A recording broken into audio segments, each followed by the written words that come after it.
नमस्कार दोस्तों। आज हम एक ऐसे मिशन की बात करने वाले हैं जो भारत और अमेरिका ने मिलकर किया है और जिसे सुनकर पूरा विश्व हिल गया है। नाम है NISAR मिशन। अब भाई नाम सुनकर मत सोचिए कि ये कोई नया साबुन, शैम्पू या पिक्चर का नाम है। ये है NASA ISRO synthetic aperture radar, यानी अमेरिका की नासा और हमारे ISRO ने मिलकर बनाया हुआ धरती की नजरों पर नजर रखने वाला सबसे बड़ा सैटेलाइट। अब ध्यान से सुनो। आज हम आपको इस मिशन की ऐसी कहानी सुनाएंगे कि आप बोर नहीं होंगे, हंसते हंसते विज्ञान समझ जाओगे। NISAR मिशन क्या है? पूरा नाम NASA ISRO synthetic aperture radar, NESE ISRO का पहला बड़ा जॉइंट मिशन। इस सैटेलाइट का काम है धरती पर होने वाले छोटे छोटे बदलाव को पकड़ना। देसी उदाहरण, गांव में अगर कोई दीवार पर हल्की सी दरार भी आ जाए तो मम्मी सबसे पहले कहती हैं, अरे छत गिरेगा की का। वैसा ही काम ये NISR करेगा जमीन, बर्फ, जंगल, नदियां, यहां तक कि खेतों में हो रहे बदलाव को पकड़ना। सिंथेटिक एपर्चर रेडार SAR क्या होता है? ये नॉर्मल कैमरा नहीं है, ये रेडार है। रेडार का मतलब है रेडियो वेव्स से देखना। बादल, धुंध, अंधेरा कुछ भी हो, ये सबके पार देख लेगा। तुलना, आपके पास मोबाइल का कैमरा है, दिन में तो साफ दिखा देगा लेकिन रात में फ्लैश के बिना कुछ नहीं दिखेगा। लेकिन SAR वैसा है जैसे आपके पास एक्स-रे वाली आंख हो, अंधेरे में भी सब दिखा देगा। क्यों जरूरी है ये मिशन? भूकंप, जमीन हल्की सी भी हिली तो ये पकड़ लेगा। ग्लेशियर कितनी तेजी से पिघल रहे हैं ये बताएगा। खेती, किसान भाई कब कब बुआई करें, कहाँ पानी ज्यादा है, कहाँ सूखा है, सब डेटा मिलेगा। शहर, मेट्रो, पुल, डैम, कहीं जमीन धंस रही है या नहीं, ये पहले बता देगा। NASA ISRO क्यों मिले? नासा के पास बहुत बड़ी टेक्नोलॉजी और पैसा है। ISRO के पास सबसे किफायती लॉन्चिंग सिस्टम है। मिलकर दोनों ने दुनिया का सबसे एडवांस्ड रेडार सैटेलाइट बना दिया। मजेदार तुलना, वैसे ही जैसे गांव का लड़का पढ़ाई में तेज और शहर की लड़की अंग्रेजी में तेज दोनों मिले तो IAS बन गया। लॉन्चिंग और जगह, GSLV Mark II रॉकेट से लॉन्च किया गया भारत से ही। ध्रुवीय कक्षा पोलर ऑर्बिट में घूमेगा, यानी पूरी धरती का चक्कर लगाएगा। तो भाई लोगों, ये तो हुआ NISAR का परिचय।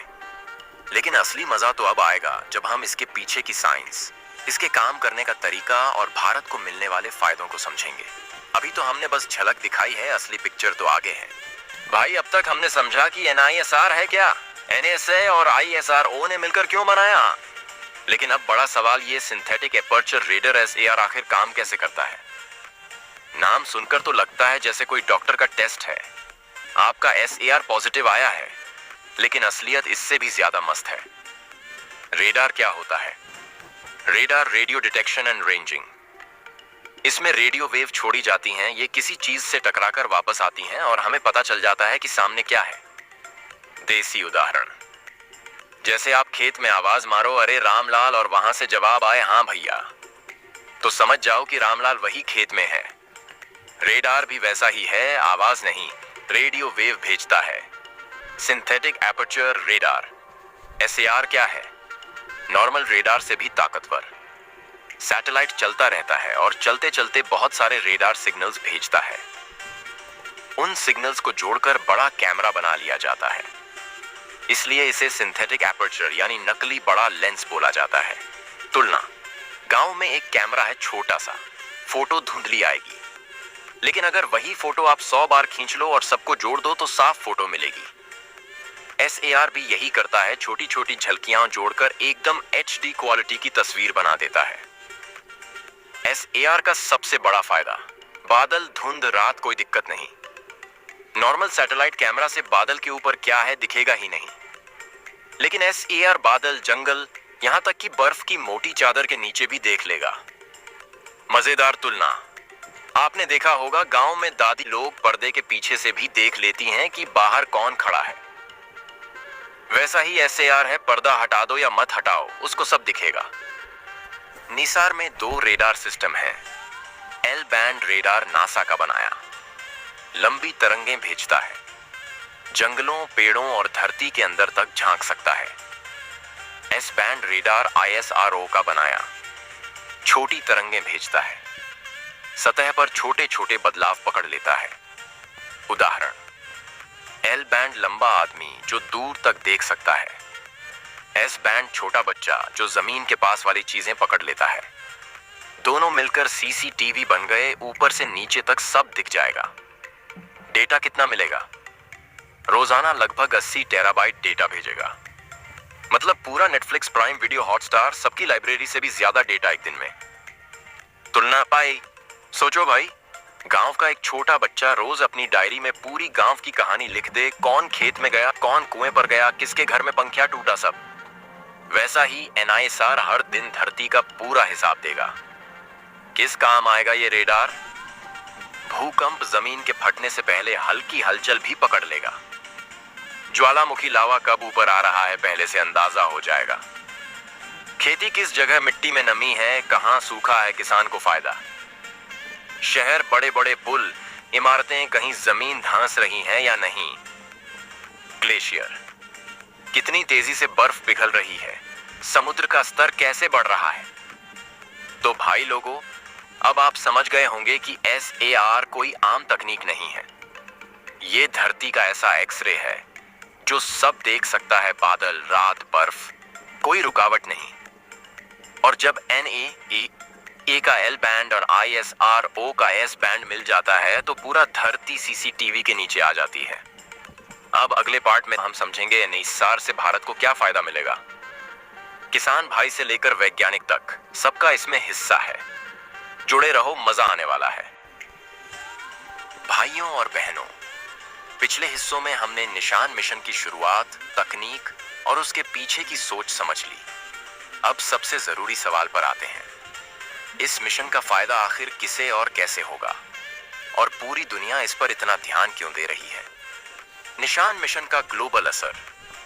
देखो, विज्ञान की दुनिया अब सिर्फ किताबों तक सीमित नहीं है। ये तो सीधा ग्लोबल रेस बन चुकी है। जिस देश के पास स्पेस टेक्नोलॉजी होगी वही आगे निकलेगा। मान लो 2 गांव हैं। एक गांव के पास नहर और मोटर पंप है और दूसरे गांव वाले आज भी बाल्टी लेकर कुआं खींच रहे हैं। अब बताओ, फसल किसकी जल्दी और अच्छी होगी? बिल्कुल, जिसके पास आधुनिक साधन होंगे। वैसे ही अंतरिक्ष में भी जिसके पास मिशन, उपग्रह और तकनीक होगी, वही देश आर्थिक और सैन्य शक्ति दोनों में आगे रहेगा। पैसा और निशान मिशन। अब सोचो, लोग कहते हैं भाई इतना पैसा अंतरिक्ष पर क्यों खर्च करते हो जबकि धरती पर गरीबी है? तो जवाब है, जो टेक्नोलॉजी हम अंतरिक्ष के लिए बनाते हैं वही धीरे धीरे धरती पर भी काम आती है। उदाहरण GPS सिस्टम। पहले तो ये सिर्फ फौजियों के काम आता था, लेकिन अब तो रिक्शे वाला भी कह देता है भाई गूगल मैप लगा दो। इसी तरह निशान मिशन से मिलने वाली डेटा, सेंसर्स और एनर्जी सिस्टम्स कल को हमारे मोबाइल, बिजली और खेती तक पहुंचेंगे। भविष्य की तैयारी। देखो, दुनिया का हाल वैसा ही है जैसे गांव का मेले में बैलगाड़ी दौड़। अगर आपका बैल तेज है तो आप सबसे आगे, वरना धूल ही खाते रह जाओगे। स्पेस रेस भी वैसी ही है। अमेरिका, चीन, रूस, यूरोप सब दौड़ रहे हैं और अब इंडिया भी इस दौड़ में कदम से कदम मिला रहा है। निशान मिशन और सुरक्षा। अब एक और बड़ा पहलू है रक्षा, डिफेंस। मान लो कोई देश अपने उपग्रह से पूरे इलाके की लाइव निगरानी कर ले। इससे क्या होगा? दुश्मन की हर हरकत पकड़ में आ जाएगी। आपको पहले से तैयारी का मौका मिलेगा। यही कारण है कि निशान मिशन सिर्फ विज्ञान का प्रोजेक्ट नहीं है, ये सुरक्षा कवच भी है। युवा और निशान मिशन। और भाई सबसे बड़ा फायदा तो युवाओं का है। जब बच्चे ऐसे मिशन देखते हैं तो उनके दिमाग में आग लगती है, मुझे भी साइंटिस्ट बनना है, मुझे भी कंट्रीब्यूट करना है। मान लो पहले गांव में बच्चे सिर्फ क्रिकेट खेलते थे, लेकिन जब गांव में कोई नेशनल लेवल का खिलाड़ी बना तो सबको लगा हम भी कर सकते हैं। वैसे ही जब देश अंतरिक्ष में झंडा गाड़ता है तो अगली पीढ़ी को डायरेक्शन मिलती है। तो भाइयों और बहनों, निशान मिशन कोई एक देश का खेल नहीं है, यह है भविष्य की तैयारी, अर्थव्यवस्था की मजबूती, सुरक्षा की ढाल और युवाओं के सपनों का ईंधन। देखो भाई, बात सीधी है। आज के जमाने में जिसके पास जानकारी है उसी के पास ताकत है, और नाइसर मिशन इंडिया को वही ताकत देने जा रहा है। मतलब साफ है, कल तक इंडिया जुगाड़ से चल रहा था, पर आने वाला इंडिया स्पेस टेक्नोलॉजी से दुनिया चला देगा। वीडियो पसंद आए तो लाइक करें, शेयर करें और अगर चैनल पर नए हैं तो चैनल को सब्सक्राइब करें।